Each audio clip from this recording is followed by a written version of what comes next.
ಎಲ್ಲರಿಗೂ ನಮಸ್ಕಾರ.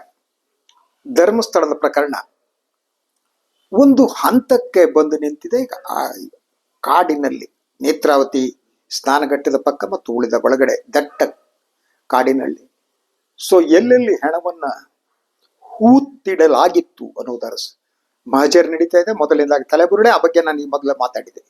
ಉಳಿದಂತೆ ಕಂಟಿನ್ಯೂ ಆಗಿದೆ. ಈಗ ನಾನು ಮಾತನಾಡ್ತಾ ಇರೋದಲ್ಲ ಬಿಜೆಪಿಯ ರಿಯಾಕ್ಷನ್. ಈ ವಿಚಾರಕ್ಕೆ ಸಂಬಂಧಪಟ್ಟ ಹಾಗೆ ವಿಧಾನಸಭೆಯ ಪ್ರತಿಪಕ್ಷದ ನಾಯಕ ಆರ್ ಅಶೋಕ್ ಒಂದು ಪ್ರತಿಕ್ರಿಯೆ ನೀಡಿದ್ದಾರೆ. ಅವರ ಪ್ರಕಾರ ಯಾರು ಈ ಅನಾಮಿಕ ವ್ಯಕ್ತಿ ಇದ್ದಾನೆ ಆತ ಮುಸ್ಲಿಮನಂತೆ. ಇದರ ಹಿಂದೆ ಕೇರಳ ಸರ್ಕಾರ ಇದೆಯಂತೆ. ಅವರ ಪ್ರಶ್ನೆ, ಕೇರಳ ಸರ್ಕಾರಕ್ಕೂ ಇದಕ್ಕೂ ಏನ್ ಸಂಬಂಧ ಇದೆ? ಇದು ಅಶೋಕ್ ಅವರ ಹೇಳಿಕೆ. ಇನ್ನು ಸಿ ಟಿ ರವಿ ಅವರು ಮೊದಲಿಂದ ಹೇಳ್ತಾ ಇದ್ದಾರೆ, ಅವರು ಇಡೀ ಧರ್ಮಸ್ಥಳದ ಕುಟುಂಬ ಏನಿದೆ, ವೀರೇಂದ್ರ ಹೆಗಡೆಯವರು ಅವರೆಲ್ಲ ಕೂಡ ದೇವಮಾನವರು, ನಡೆದಾಡುವ ದೇವರುಗಳು. ಉಳಿದಂತೆ ಇನ್ನೂ ಕೆಲವು ಬಿಜೆಪಿ ನಾಯಕರುಗಳು ಬಾಯಿ ತಮ್ಮ ಪಂಚೇಂದ್ರಿಯಗಳನ್ನು ಮುಚ್ಚಿಕೊಂಡಿದ್ದಾರೆ. ಅವ್ರು ಮಾತನಾಡ್ತಾ ಇಲ್ಲ, ಅವ್ರಿಗೆ ಮಾತನಾಡೋದು ಕಷ್ಟ ಆಗಿದೆ. ಹಾಗಿದ್ರೆ ನಾನು ಬಹಳ ಮುಖ್ಯವಾಗಿ ಇವತ್ತು ಅಶೋಕ್ ಅವರ ಸ್ಟೇಟ್ಮೆಂಟ್ ಬಗ್ಗೆ ಮಾತನಾಡಬೇಕು. ಅದಕ್ಕಿಂತ ಮೊದಲು ಸಿ ಟಿ ರವಿ ದೇವಮಾನವರಾಗಿದ್ದರೆ ಅವರು, ನಂದೇನು ಆಕ್ಷೇಪ ಇಲ್ಲ, ಯಾರು ಬೇಕಾದ್ರೂ ದೇವಮಾನವರಾಗ್ಬೋದು. ಸನ್ಮಾನ್ಯ ಪ್ರಧಾನಿ ಅವರು ತಾವು ದೇವರಿಂದ ನೇರವಾಗಿ ಅವತಾರ ಅಂತಂದ್ರು. ನಾನೇನು ಅದಕ್ಕೆ ಆಕ್ಷೇಪ ವ್ಯಕ್ತಪಡಿಸೋದಕ್ಕೆ ನಾನೇ ಅಲ್ವಾ?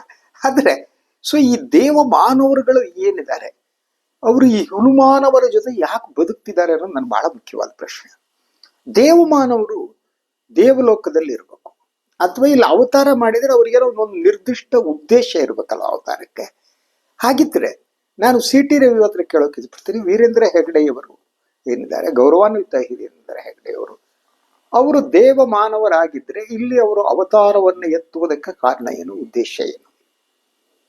ಹಾಗೇನೆ ಇಂತಹ ಕ್ಷೇತ್ರಗಳಲ್ಲಿ ಇಂತಹ ಆರೋಪಗಳು ಯಾಕೆ ಬರುತ್ತವೆ ದೇವ ಮಾನವರಿದ್ದಲ್ಲಿ? ಸಿ ಟಿ ರವಿ ಹೇಳಬೇಕು. ಗೊತ್ತಿಲ್ಲ ಸಿ ಟಿ ರವಿ ಇನ್ನೇನೇನು ಹೇಳಿಕೆಯಲ್ಲಿ ನೀಡ್ತಾರೋ ಗೊತ್ತಿಲ್ಲ. ಆದ್ರೆ ಈ ರೀತಿ ಹೇಳಿಕೆ ನೀಡುವ ಮೂಲಕ ಯಾರನ್ನು ರಕ್ಷಿಸುವ ಒಂದು ಬಹುದೊಡ್ಡ ಹುನ್ನಾರ ನನಗೆ ಇಲ್ಲಿ ಕಾಣ್ತಾ ಇದೆ. ಸಿ ಟಿ ರವಿ ಬಡಿ. ಈಗ ಇವತ್ತು ಅಶೋಕ್ ಅವರು ಮಾತನಾಡಿದ್ದು, ಅವ್ರು ಮೋಸ್ಟ್ಲಿ ಮೈಸೂರಿನಲ್ಲಿ ಕಾಣುತ್ತೆ, ಅವರು ಸುದ್ದಿಗಾರರ ಜೊತೆ ಮಾತನಾಡ್ತಾ ಹೇಳಿದ್ರು, ಇದರ ಹಿಂದೆ ಆ ಅನಾಮಿಕ ವ್ಯಕ್ತಿ ಮುಸ್ಲಿಂ ಅಂತ. ಅವರು ಮುಸ್ಲಿಂ ಅನ್ನುವ ಮಾಹಿತಿಯನ್ನ ಇವರಿಗೆ ಕೊಟ್ಟವರು ಯಾರು? ಮೊದಲನೇ ಪ್ರಶ್ನೆ. ಒಂದೊಮ್ಮೆ ಆತ ಮುಸ್ಲಿಮರಾಗಿದ್ದರೆ ತಪ್ಪೇನು? ಸತ್ಯ ಹೇಳುವುದಕ್ಕೆ ಮುಸ್ಲಿಂ ಆಗಿರಕೂಡುದು, ಹಿಂದೂ ಆಗಿರ್ಬೇಕು, ಕ್ರಿಶ್ಚಿಯನ್ ಆಗಿರಕೂಡುದು, ಇಂತಹ ನಿರ್ಬಂಧಗಳೇನಾದ್ರೂ ಇವೆಯಾ? ಸತ್ಯ ಯಾರು ಬೇಕಾದ್ರೂ ಹೇಳ್ಬೋದು. ಅದ್ರ ಜೊತೆಗೆ ಅನಾಮಿಕ ವ್ಯಕ್ತಿ ಆತ ಇಲ್ಲಿ ಸ್ಯಾನಿಟರಿ ವರ್ಕರ್ ಆಗಿ ಕೆಲಸ ಮಾಡ್ತಿದ್ದವನು. ಅವನ ಧರ್ಮಕ್ಕೂ ಅದಕ್ಕೂ ಸಂಬಂಧ ಇಲ್ಲ. ಸ್ಯಾನಿಟರಿ ವರ್ಕರ್ ಆಗಿದ್ದವನನ್ನ ಈ ಕೃತ್ಯಕ್ಕೆ ಬಳಸಿಕೊಳ್ಳಲಾಗಿದೆ ಅನ್ನೋದು ಆರೋಪ. ಆತನೇ ಆರೋಪ ಮಾಡ್ತಾ ಇರುವುದು. ಈಗ ನನ್ನ ಆತ್ಮನಿವೇದನೆಯನ್ನ ಮಾಡ್ಕೊತಾ ಇದ್ದೀನಿ ಅಂತ ಅವ್ರು ಹೇಳ್ತಿದ್ದಾರೆ ಅಲ್ವಾ? ಹೀಗಿರುವಾಗ ನೀವ್ ಯಾಕಲ್ಲಿ ಅವನು ಮುಸ್ಲಿಮು, ಅವನು ಕ್ರಿಶ್ಚಿಯನ್, ಇನ್ನೊಂದು ಯಾಕೆ ಹುಡುಕಕ್ಕೆ ಹೋಗ್ತೀರಿ?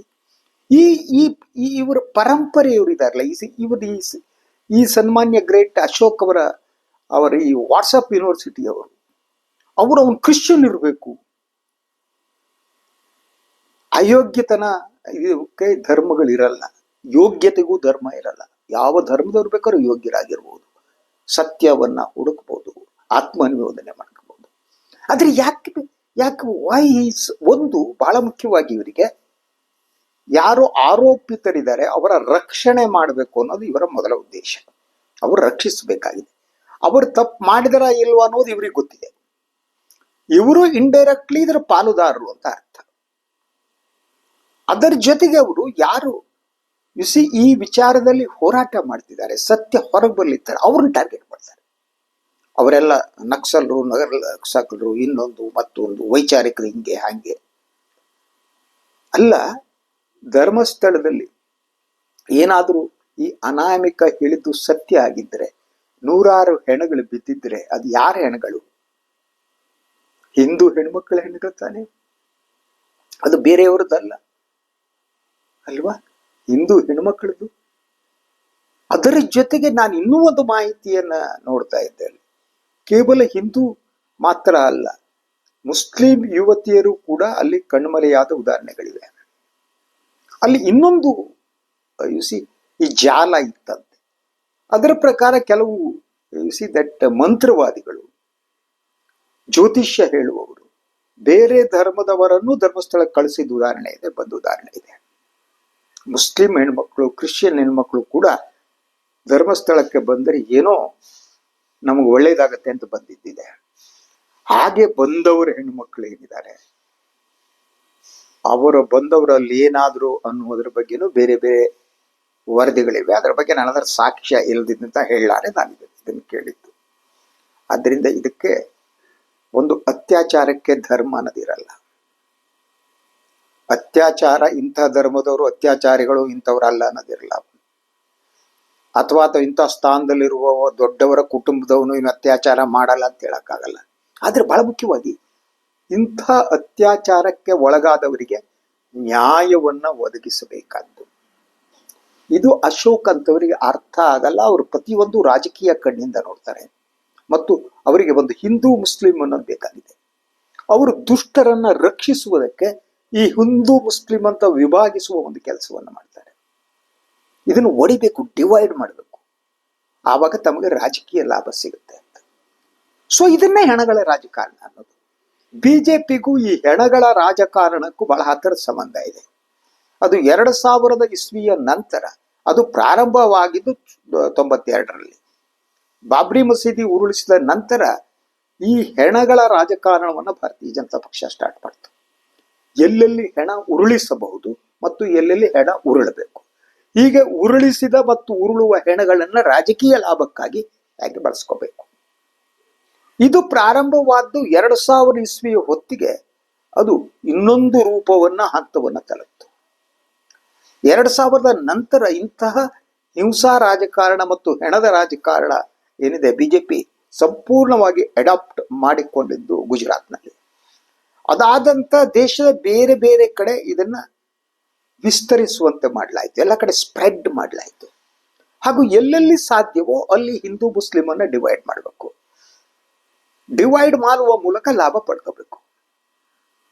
ನಾನು ಒಂದು ಹೇಳಿಕೆಯನ್ನ ನೋಡ್ತಾ ಇದ್ದೆ, ಜಗದೀಶ್ ಶೆಟ್ಟರ್ ಅನ್ನೋರದ ಮಾಜಿ ಮುಖ್ಯಮಂತ್ರಿಗಳು. ಬೈಯೋದಕ್ಕೂ ಇಷ್ಟ ಆಗಲ್ಲ. ನಾನು ಅವ್ರ ಸಜ್ಜನ ಅಂತ ಬಹಳ ತಪ್ಪು ತಿಳ್ಕೊಂಡಿದ್ದೆ. ಅವ್ರ ಇತ್ತೀಚಿನ ಹೇಳಿಕೆಯನ್ನು ನೋಡಿದೆ. RSS ಇಲ್ದಿದ್ರೆ ಈ ದೇಶ ಮುಸ್ಲಿಂ ರಾಷ್ಟ್ರ ಆಗ್ತಿದ್ದಂತೆ. ಯಾರು ಕಿವಿ ಹಿಂಡಿ ಇತಿಹಾಸ ಕಲಿಸ್ರಪ್ಪ ಅಂದೆ ಜಗದೀಶ್ ಶೆಟ್ಟರ್ಗೆ. ಈ ದೇಶದಲ್ಲಿ ಮೊಘಲ್ ಆಡಳಿತ ಇದ್ದಿದ್ದು ಎಷ್ಟು ವರ್ಷ ಅನ್ನುವ ಅರಿವಾರು ಇದೆಯಾ ಅವರಿಗೆ? ಎಷ್ಟು ವರ್ಷ ಮೊಘಲರು ಆಡಿದ್ರು ಅಂತ ಗೊತ್ತಾ ಅವನಿಗೆ, ಈ ಜಗದೀಶ್ ಶೆಟ್ಟರ್ಗೆ? ಅಷ್ಟು ವರ್ಷ ಮೊಘಲ್ ಆಡಳಿಕೆ ಮಾಡಿದ್ರು ಈ ದೇಶದಲ್ಲಿ ಮುಸ್ಲಿಮರ ಸಂಖ್ಯೆ 14%ಗೆ ನಿಂತಿದ್ದೆ. ಯಾಕೆ? ಆವಾಗಲೇ ಮುಸ್ಲಿಂ ರಾಷ್ಟ್ರ ಆಗ್ಬೋದಾಗಿತ್ತಲ್ವಾ?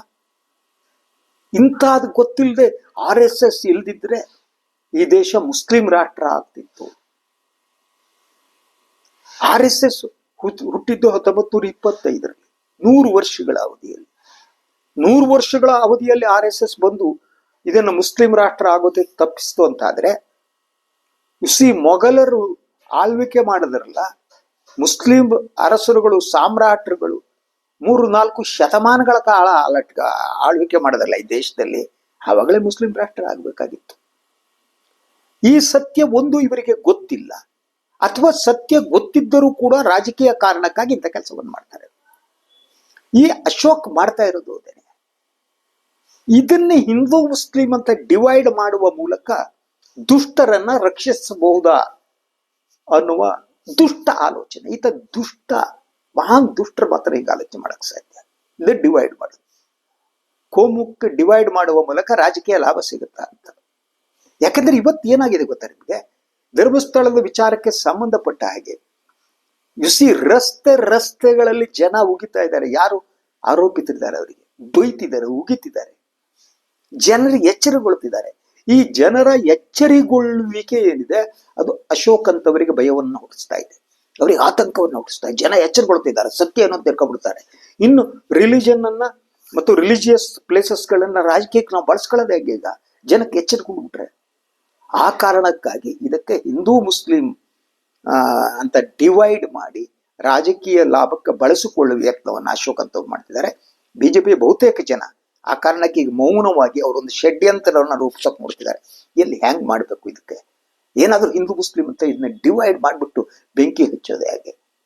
ಅದು ಒಂದೇ ಅವರ ಉದ್ದೇಶ ಅಂತ ಅನ್ಸುತ್ತೆ.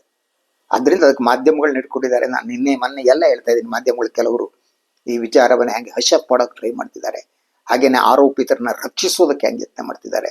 ಅದ್ರ ಜೊತೆಗೆ ಧರ್ಮಸ್ಥಳದ ಮಂಜುನಾಥ, ಅಣ್ಣಪ್ಪ ಭೂತ, ಅದ್ರ ಬಗ್ಗೆ ಯಾರು ದೂರ ಹೇಳ್ತಾರೆ? ಮಂಜುನಾಥ ಬಗ್ಗೆ ಜನರಿಗೆ ಗೌರವ ಇದೆ, ನಿಮ್ಗೆ ಗೌರವ ಇದೆ, ಪ್ರೀತಿ ಇದೆ, ದೇವ್ರು ಅಂತ ಪೂಜಿಸ್ತಾರೆ, ಹೋಗ್ಬೇಕಂತವ್ರು ಧರ್ಮಸ್ಥಳಕ್ಕೆ. ಧರ್ಮಸ್ಥಳದಲ್ಲಿರುವ ಜನರಿಗೂ ಧರ್ಮಸ್ಥಳದ ದೇವರಿಗೂ ಸಂಬಂಧ ಇಲ್ಲ, ಆಯ್ತಾ?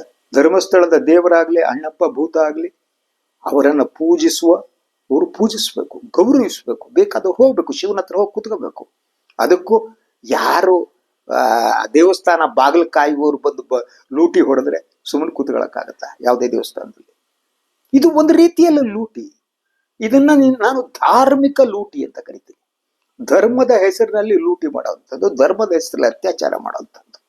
ಇಂಥ ಸತ್ಯವೇ ಹೊರಗೆ ಬರಕೂಡ್ದು ಅನ್ನೋದಿದೆಯಲ್ಲ, ಇದು ಅಪಾಯಕಾರಿ ಅಂತ. ಸತ್ಯ ಹೊರಗೆ ಬರುವುದನ್ನ ತಡಿಬೇಕು ಅಂತ ಇವ್ರೆಲ್ಲ ನಿಂತಂತೆ ಕಾಣುತ್ತೆ. ಎಷ್ಟು ಅಟ್ಲೀಸ್ಟ್ ಅಶೋಕ್ ಅಂತವ್ರು ಮಾನವಂತರಾಗಿ ಬದುಕೋದು ಕಲ್ತ್ಕೊಳ್ಳಿ.